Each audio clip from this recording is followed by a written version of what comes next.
Thank you for seeing me. I've been having the same bad dream every night for the past 8 months. It's exhausting.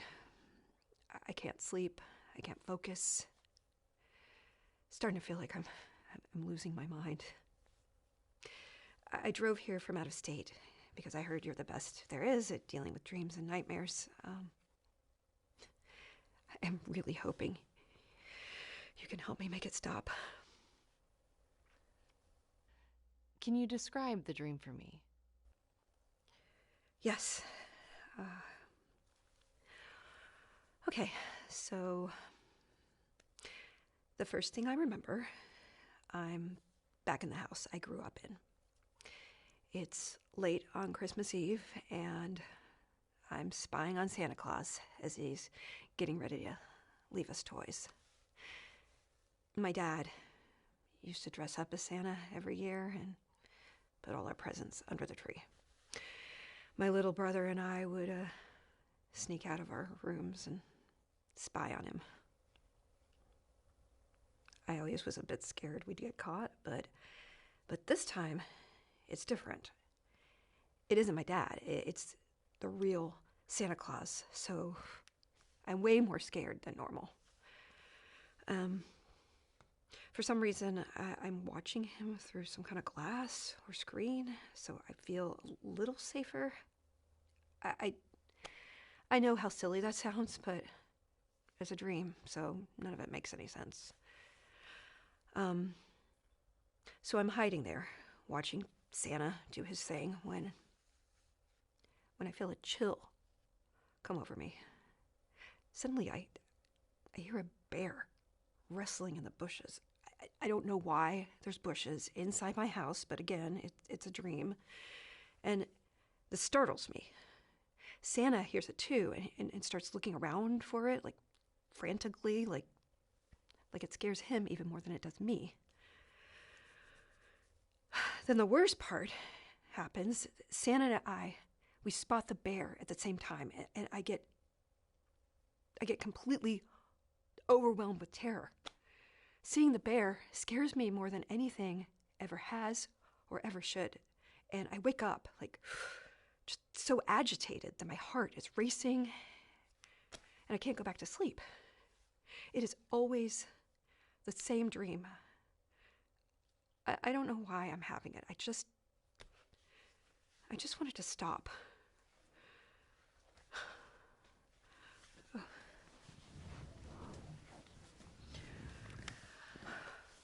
Let's start connecting some of the dots with what you've told me. I'll explain how this works. I've made a list of all the topics you mentioned in your dream. For example, you mentioned both fear and your father. If I ask you about these together, I want you to tell me whatever comes to your mind first. It might be a time when you were afraid of your father, or a fear he had that you remember, or even someone you know who was very afraid of your father. The key here is to speak freely about what you feel has the strongest connection in your mind. If other topics come up while we're talking, I'll add those to our list. This approach will help peel back the layers of your dream. By exploring these connections, we aim to uncover what your subconscious might be trying to communicate. Through this technique, we'll gradually get to the root of these nightmares. Eventually, that will lead us to insights we need, and you can start sleeping peacefully again.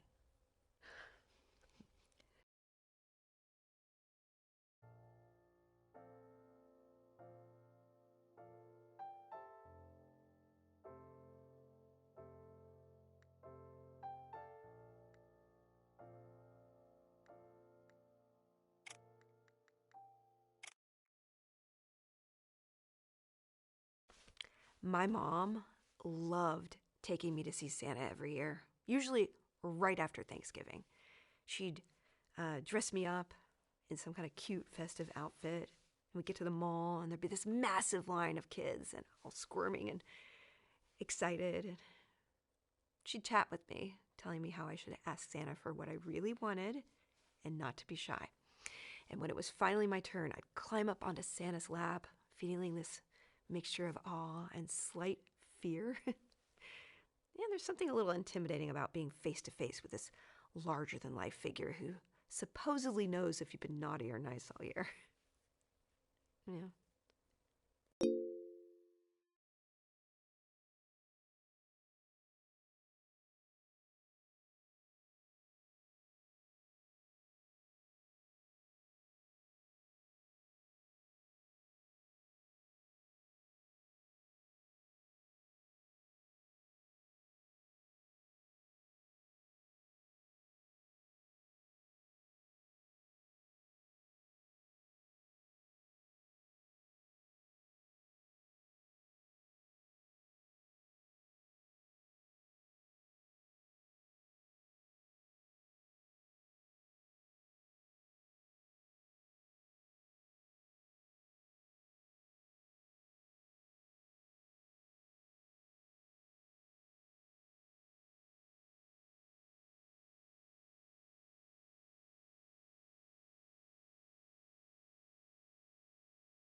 Mm. I have a pretty vivid memory related to bears from when I was a kid.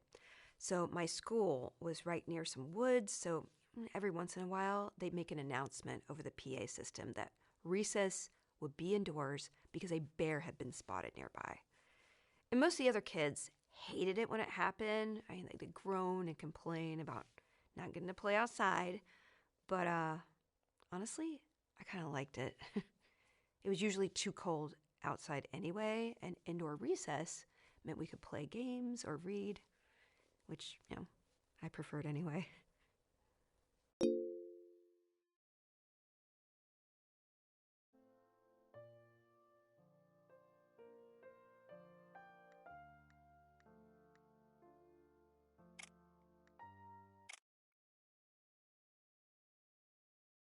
Yeah, in college, my only real friend was my roommate, Sophia. We both kept to ourselves, so our friend group never really grew beyond the two of us. It wasn't that we didn't get along with other people, we just weren't that social. And honestly, that worked just fine for us. Our curriculum kept us pretty busy, so there wasn't time for much else. Anyway.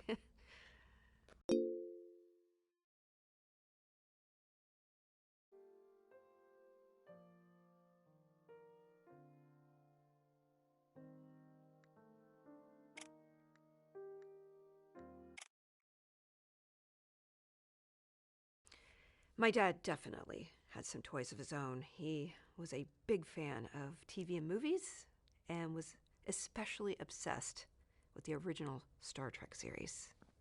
He even owned several props from the show, including Leonard Nimoy's tricorder and Walter Koenig's phaser. Those props were like sacred artifacts in our home. He always said we couldn't touch them because they were collector's items, but I knew they were really just Dad's very expensive toys. My younger brother Tommy always tried to talk me into letting him play with them whenever we were left at home alone. I started telling him it was too dangerous because they were real and actually worked. He was only 5, so he believed me. It's funny. I always kind of resented it when my parents told me that kind of lie, but as soon as I was left in charge of my brother, I did the same thing to him. I'm a little disappointed in myself for that.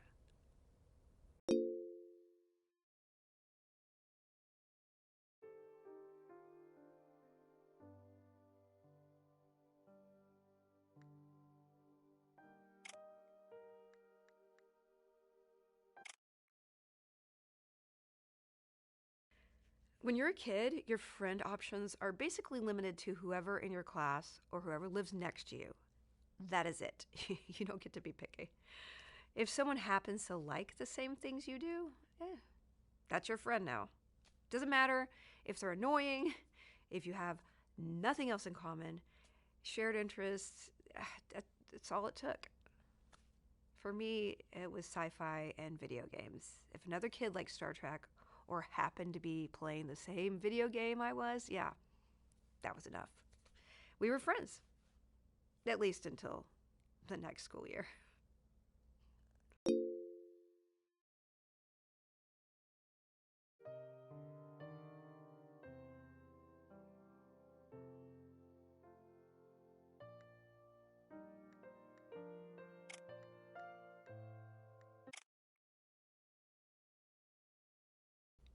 That makes me think of growing up in Scranton. I didn't have some horrible school experience, but I got picked on a lot. You know, usual stuff, quiet kid, weird interests, easy target. It wasn't all bad, but it definitely left a mark. I have a few bullies I'll never forget. Sometimes I wonder if I left a mark on anyone else, like not in a good way. Maybe I said something that hit wrong and stuck. Maybe somebody out there hears my voice when they can't sleep, and not for a reason I'd be proud of. I hope not, but I figure there's probably at least one person who thinks of me as one of the awful people from their past they can't shake. And the worst part is, if they do, I might not even remember them at all.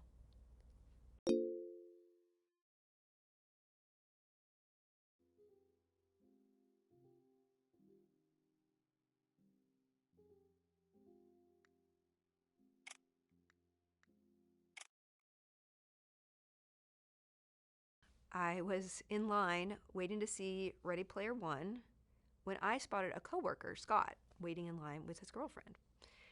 I never really talked to him much before that, and we started chatting, and it turned out he was just as nerdy as I am. They're now my 2 closest friends.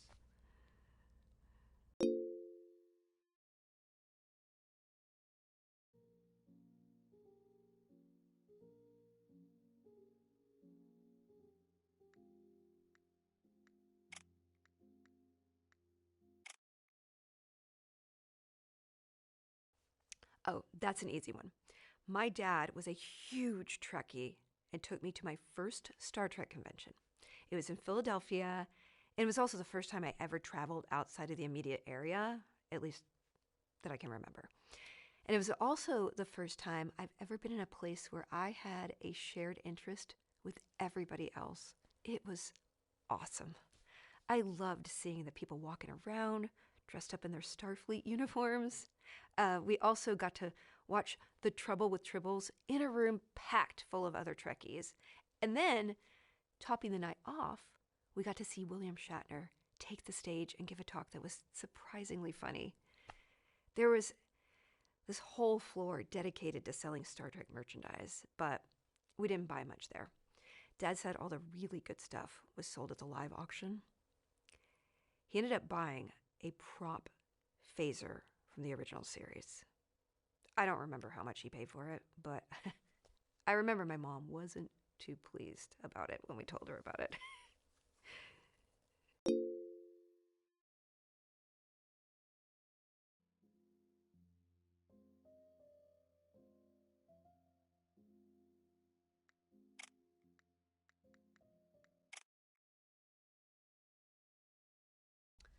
I went on a trip once with Scott to a Star Trek convention in Denver. His girlfriend Sarah isn't into Star Trek, so she didn't want to come. And it was not awkward at all. Scott and I are like siblings, and all three of us know it, so Sarah had no issue with us going alone.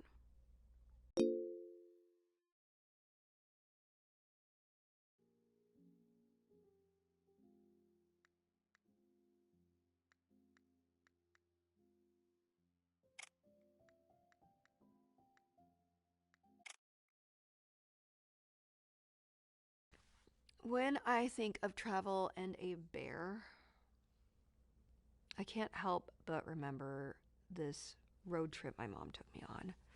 We went to this tiny zoo in some small town nobody's ever heard of because they had a new panda exhibit. The trip went so badly, it was almost funny. I mean, sure, the zoo did have pandas, but almost every other animal they had were animals people commonly keep as pets, like snakes, ferrets, and rabbits. It was like we drove all that way just to visit a glorified pet store. And to top it off, it was the middle of winter, so the zoo was freezing. We were bundled up like we were trekking through the Arctic, and yet still freezing.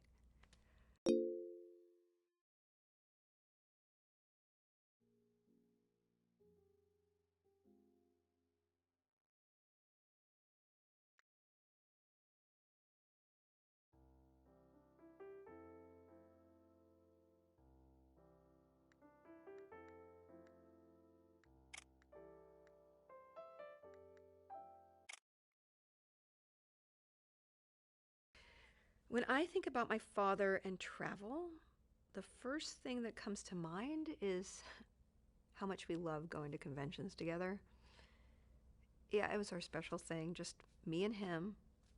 My mom was never really into that stuff, so it was the perfect father-daughter bonding time. We'd pack up and head out to all sorts of conventions, Comic-Con, Star Trek conventions, you name it. He got me hooked. And now I still go to Comic-Con every year.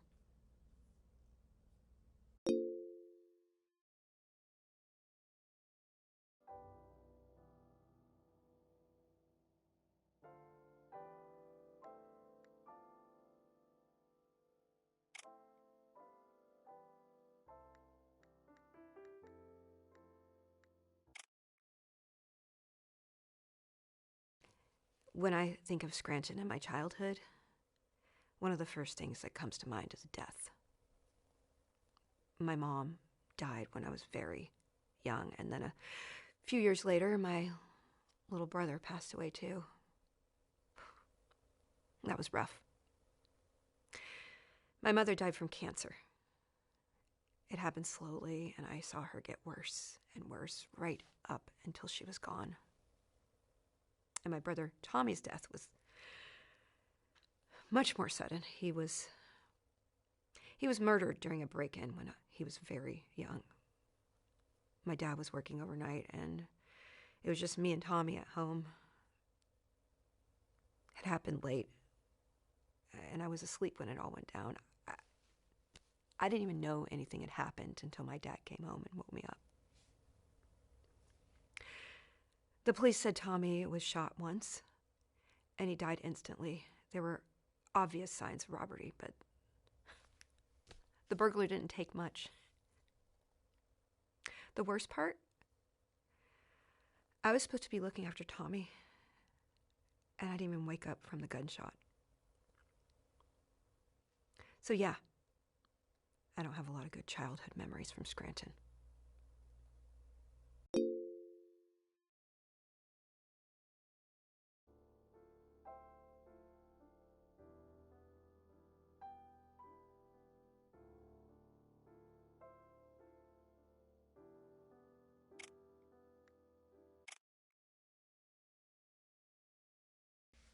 We had a couple of dogs that were part of the family, but my younger brother turned out to be allergic to them. I remember how devastated I was when my parents sat us down and explained that Tommy's allergies were getting worse and we had to get the dogs away. I mean, we found good homes for them, but it didn't make the goodbye any easier. I moved into a new apartment less than a year ago, and for the first time in my life, I have a place that allows pets. So I have a dog now for the first time since I was very young. He's a Chihuahua named Spock.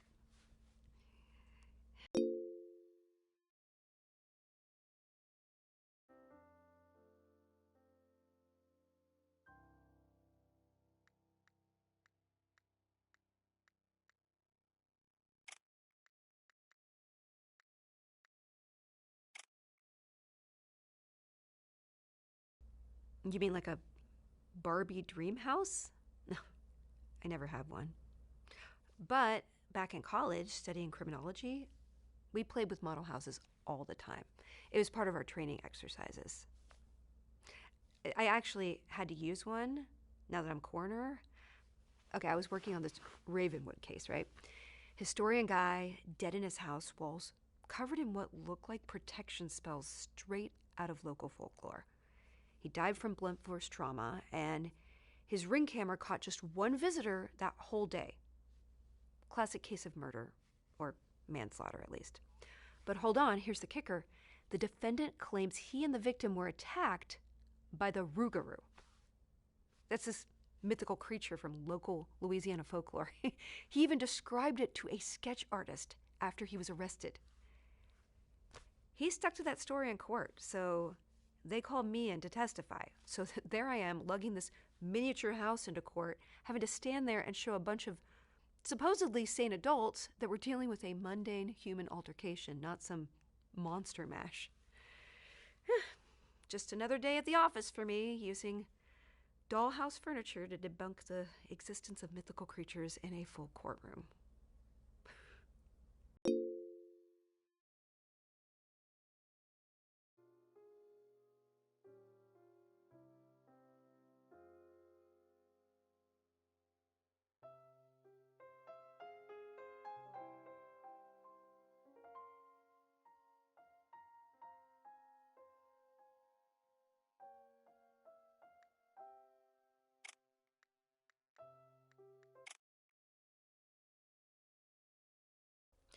Dealing with death every day messes with your head a little, a lot.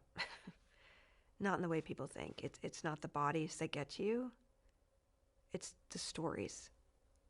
Every one of them is connected to some crime or tragedy. I have had cases where a single decision ruined 5 lives in 10 seconds. Like stupid, reckless stuff, like drunken fights, botched robberies, revenge plans that spiraled out of control. Even small crimes can spiral until someone ends up on my table.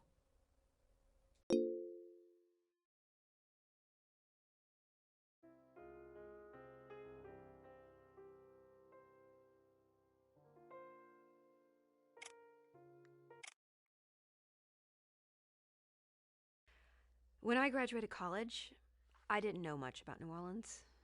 I was just looking for a place to start my career, and it turned out that the best job offer came from New Orleans. So I packed up and made the move, not really knowing what to expect. Now I absolutely love it there. I couldn't imagine moving anywhere else.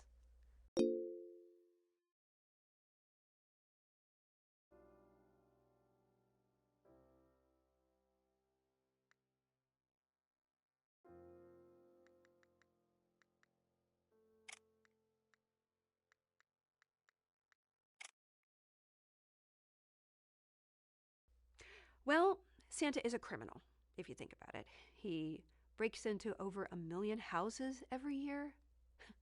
He can't just break into someone's house and leave them presents. He even he even seems like a criminal in my dream. He has a sack and he's quietly gathering our presents from the dresser drawer. It's almost like he's robbing us. Wait a minute. He is robbing us.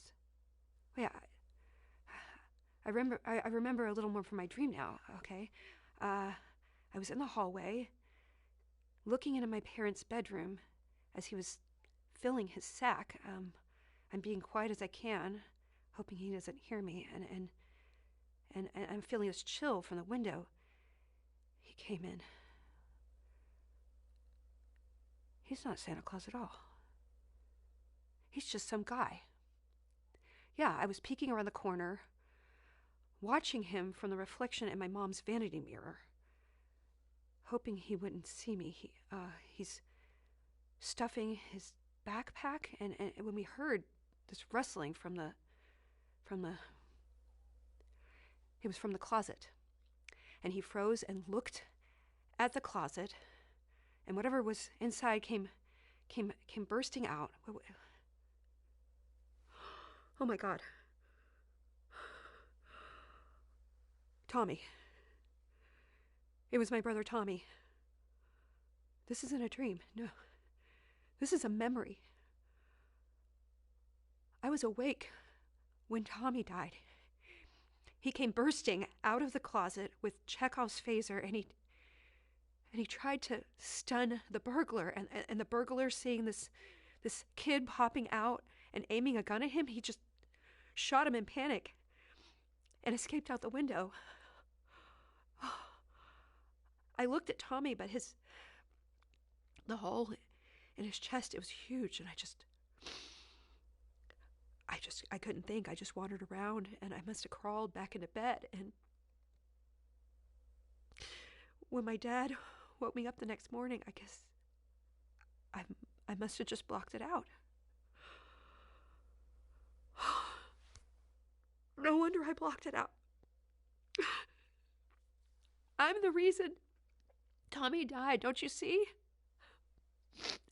I was too lazy to keep him out of Dad's stuff, so I told him that stupid lie about the Star Trek props, and that they were real, and that's what got him killed. He tried to stun the burglar with Chekhov's gun because he thought it was a real working phaser.